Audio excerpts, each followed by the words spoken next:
Essa é, talvez, a história mais contada da humanidade.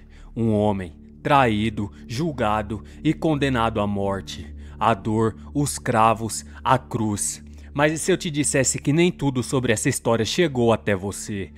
Alguns dos relatos foram completamente esquecidos, outros apagados. Palavras trocadas, livros proibidos pela igreja. E o mais assustador é que tudo isso foi documentado. O que você está prestes a ouvir não é uma pregação, não é um ataque à sua fé, é apenas uma história e há uma realidade.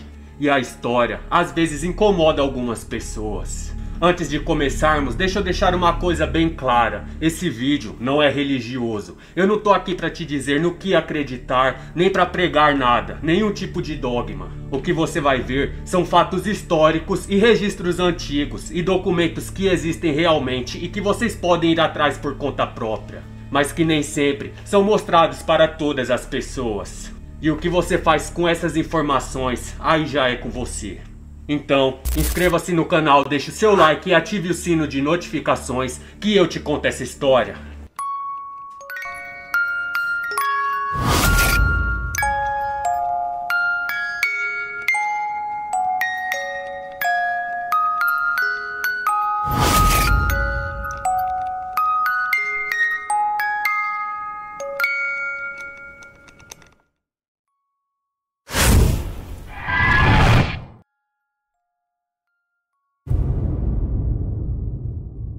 Jesus foi crucificado por volta do ano de 30 da Nova Era, em uma província do Império Romano, chamado de Judéia, um lugar instável, onde qualquer agitação poderia ser interpretada como uma ameaça à autoridade de Roma. Mas os registros que nós conhecemos hoje, os evangelhos, só começaram a ser escritos décadas depois da morte de Jesus. Marcos, considerado o mais antigo, foi escrito há cerca de 40 anos após os eventos de Mateus e Lucas, que vieram por volta do ano de 90. Ou seja, os evangelhos não foram escritos por testemunhas oculares, foram relatos passados por gerações, moldados por contextos completamente diferentes, políticos, culturais e religiosos de sua época. Quando o cristianismo começou a crescer, surgiram dezenas de evangelhos. Haviam os evangelhos de Felipe, de Bartolomeu, de Tomé e de Maria Madalena.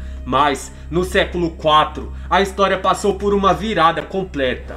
O imperador romano Constantino viu no cristianismo uma oportunidade de unir os impérios, dividido por conflitos internos, mais ou menos em 325 d.C. No Concílio de Nicéia, uma decisão foi tomada: unificar a fé cristã sobre apenas uma doutrina. Ali foram escolhidos quais textos seriam considerados sagrados e quais seriam condenados como uma heresia. Os 4 evangélicos canônicos foram mantidos e os outros desapareceram completamente das igrejas, das cópias e dos debates, não porque fossem falsos, mas porque não serviam ao propósito de unificação de controle daquela época. A história da crucificação que conhecemos foi uma escolha, e toda escolha, por definição, exclui tudo aquilo que não interessa. Por séculos, acreditava-se que só existiam 4 evangelhos, mas isso mudou em 1945, mais especificamente no sul do Egito, quando camponeses encontraram um vaso enterrado próximo à cidade de Nag Hammadi.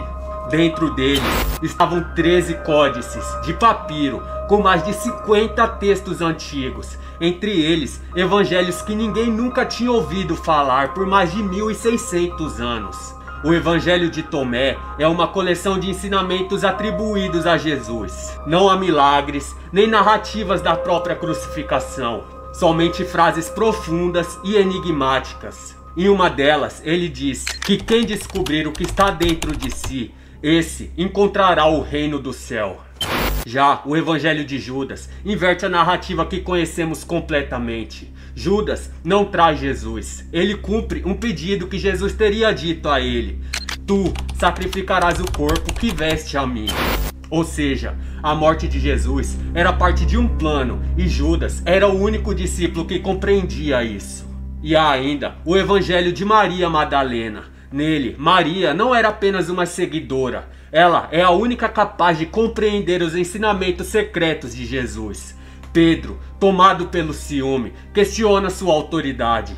Porém, Jesus a reconhece como uma líder espiritual. Esses textos não foram destruídos por conter mentiras. Eles foram suprimidos porque apresentavam versões de Jesus menos convenientes, menos institucionalizadas, mais humanas ou até mais divina, do jeito que assusta algumas pessoas. Quando nós pensamos no cristianismo hoje em dia, imaginamos uma única linha de pensamento. Mas, nos primeiros séculos, o cristianismo era uma encruzilhada de ideias, uma pluralidade de visões, interpretações e tradições. Os gnósticos, por exemplo, acreditavam que o mundo físico era uma prisão criada por uma entidade inferior. Para eles, Jesus não veio para salvar com sangue, mas para libertar com todo o seu conhecimento. Os marcionistas rejeitavam a Deus do Antigo Testamento. Diziam que haviam dois deuses, um servo, criador do mundo, e o outro, puro amor, o Pai de Jesus. Os ebionistas, ao contrário, viram Jesus como um homem comum, um profeta judeu que cumpria a lei. Nada de divindade. Cada vertente tinha seus próprios textos sagrados, e todas essas vertentes existiam ao mesmo tempo, disputando o significado da mensagem de Cristo. Porém, à medida que o Império Romano adotava o cristianismo, essa pluralidade se tornou um problema completo. Era necessário um único discurso e os demais eram considerados heréticos. Foram perseguidos, os textos foram queimados, os líderes desses grupos foram caçados e aos poucos a diversidade foi silenciada, não por falta de fé, mas por excesso de poder.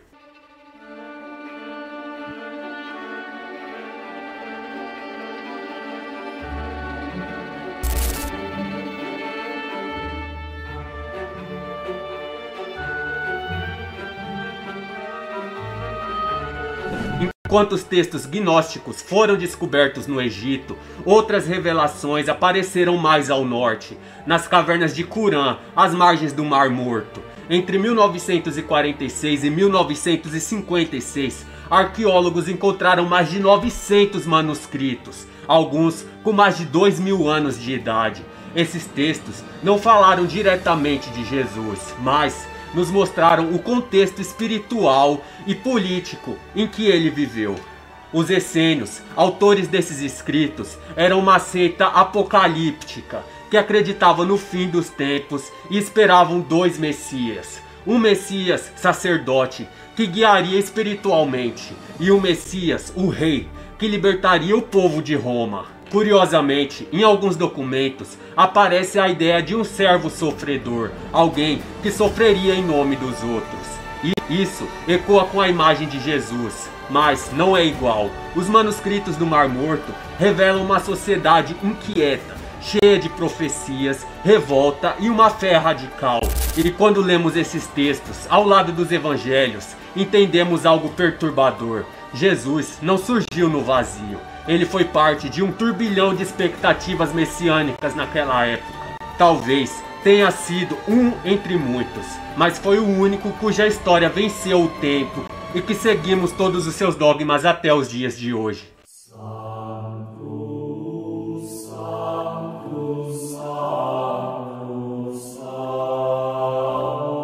Os evangelhos, como qualquer documento antigo, passaram por muitas mãos. Cada cópia, feita à mão, trazia variações. Algumas eram erros de escrita, outras correções intencionais. A palavra virgem, por exemplo, no hebraico original é alma, que significa jovem mulher, mas na tradução grega virou o que literalmente significa a virgem que conhecemos hoje em dia. E isso alterou o sentido de toda uma profecia. Existem versões onde Jesus sente medo, outras onde ele é mais calmo. Algumas enfatizam a traição de Judas, outras não. Durante toda a Idade Média, a Bíblia foi mantida em latim. Pessoas comuns não tinham o acesso. A leitura era privilégio dos sacerdotes. Quem tentou traduzir foi perseguido. Um homem chamado John, na Inglaterra, traduziu a Bíblia para inglês no século XIV. Depois de morto, foi exumado, julgado e seus ossos queimados como herético. E por quê? Porque conhecimento é poder, e permitir que todos tivessem acesso aos textos era arriscado demais para a igreja. Hoje, nós temos versões modernas da Bíblia, mas as feridas da censura ainda estão marcadas ali a ferro quente, escondidas nas entrelinhas. A história que a maioria conhece talvez seja apenas a versão que sobreviveu. Outras foram extintas, foram reescritas, testemunhadas, registradas, porém foram todas silenciadas. Não porque eram mentirosas, mas porque incomodavam as pessoas que tinham poder naquela época. A verdade histórica não está em um único livro. Ela está nos fragmentos, nos textos perdidos, nos manuscritos que ainda hoje geram desconforto. E talvez esse desconforto seja justamente o que nos aproxima mais de toda a realidade.